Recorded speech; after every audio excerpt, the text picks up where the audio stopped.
Turn on, tune in, take off. A series of study support podcasts designed to launch you into university study. Episode 4. Preparing for Exams. Hi, I'm Kathy Pink, an Education Advisor. In this podcast, I will be discussing approaches and techniques to help you revise for and write exams. To give yourself a good chance of doing your best on your exams, you'll want to have a well thought out plan for approaching your revision, so start early by making a revision timetable. Think about how much time you have between now and your exam. Don't forget to block out any time needed to complete coursework and other activities you need to do, including taking breaks from study. This is a good time to make sure you know when and where the exam is and to write it in your diary. Once you've decided on the main topics you will cover in your revision, divide your available time into small chunks and allocate the information over your available time. Aim to set a revision goal for each time slot. Plan to do deep learning, such as learning unfamiliar material, early on, and leave activities such as checking through your summarized notes and practicing writing answers until closer to the exam date. Before you can start to revise, you need to know what you are studying. It is unlikely you'll be able to reread all of your course information, so you'll need to be clear about what information will be important to focus your revision around.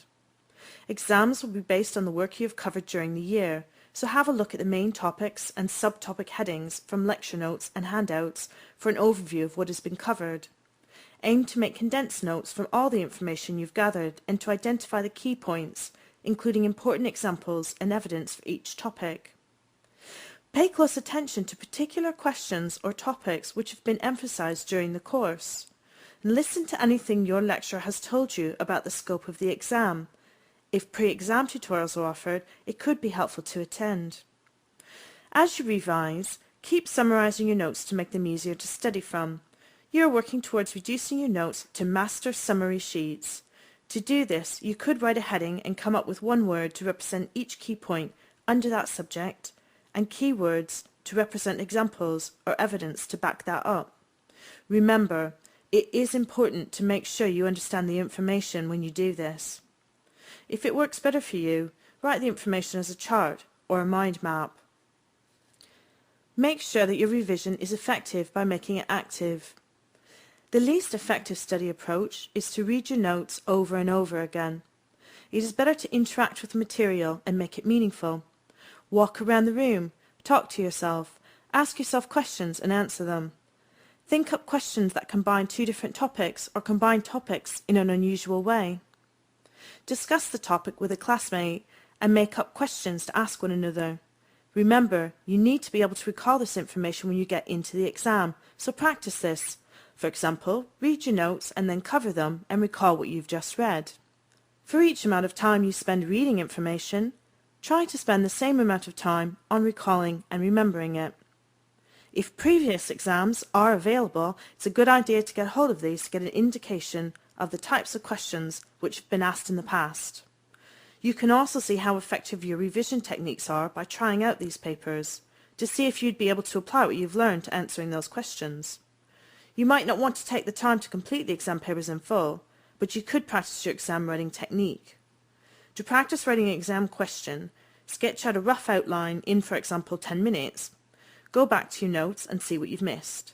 Perhaps practice writing 1 or 2 answers out in full against the clock. This will help iron out any difficulties you have with your exam technique before you get into the exam itself. If you do want to actually practice completing the old exam within the set time, don't forget to build this into your exam revision timetable. When you write an exam, timing is crucial.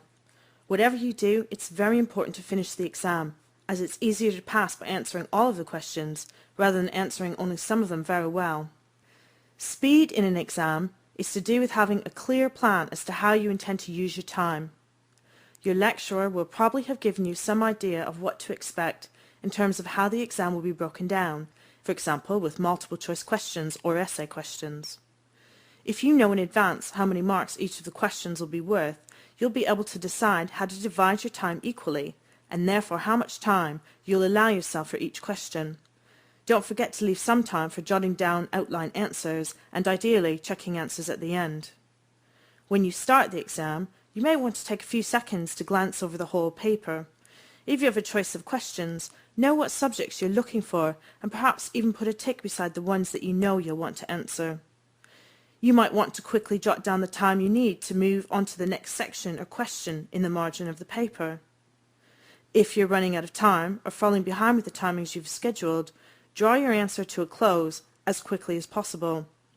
Once you've picked your question and started answering it, stick with it as you won't have time to start another one.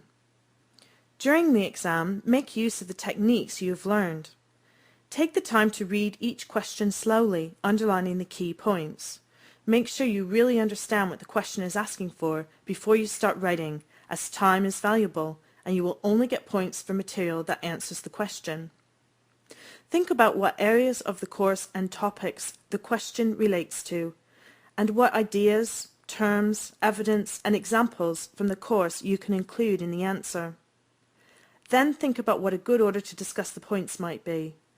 In exams, essays need to be structured the same way as you would an assignment essay, with an introduction, a conclusion, and a well-structured argument in between. You may want to take a few minutes to jot your keyword summary down beside the question to ensure that you recall all the main points, and help you write your answers clearly and concisely. Cross the outline out when you have finished answering the question. Don't forget to write as legibly as possible and to number each question clearly. Don't panic during the exam, but if you do, take a deep breath and let it out slowly and try to mentally calm down. If you go blank, start quickly jotting down words and ideas onto a sheet of rough paper or on the back of the page to stimulate your ideas. If you don't know the answer to a question, leave enough space to write an answer in and go into something you can do. When you've answered questions you're more confident about, you may feel better able to come back and make an attempt. But remember to leave enough time to do this in. Do try to write something for all questions, as 2 half-answered questions will usually gain more marks than 1 completely answered question. Finally, here are some tips for the day of the exam. Make sure to get enough sleep the night before, as your brain will function much better. And don't try and take in new information on the morning of an exam day. Know where you're going for the exam and what time you have to be there. Plan out your transportation in advance and plan to arrive a bit early, as you don't want the stress of thinking you might be late. Perhaps wait somewhere nearby the exam room rather than outside the doors if discussing the exam will make you nervous. Definitely avoid anyone who's likely to make you feel stressed. Be sure to take some water, spare pens and pencils, and any other equipment you need. But remember, you'll not be able to take revision notes and books into the exam room. Make sure you dress so you'll be comfortable. You might want to wear something cool, for example, but take a jumper in case you get cold. Remember to breathe deep and remain calm. Panic will only make the situation worse, and by the time you arrive at the exam, you can only do the best that you can do. Some of the information in this podcast was based on the Good Study Guide produced by the Open University. If you want further practical help, you can use our drop-in study practice, which offers 20-minute appointments in both ADSETs and collegiate learning centres. Go to Shoespace for more information. Alternatively, for more in-depth help, you can book a 40-minute education guidance appointment in Student and Learning Services by phoning 0114 225 3813. This concludes this study support podcast. We hope it was helpful. Now we recommend that you listen to the other podcasts in the series to introduce you to other essential study skills. Good luck.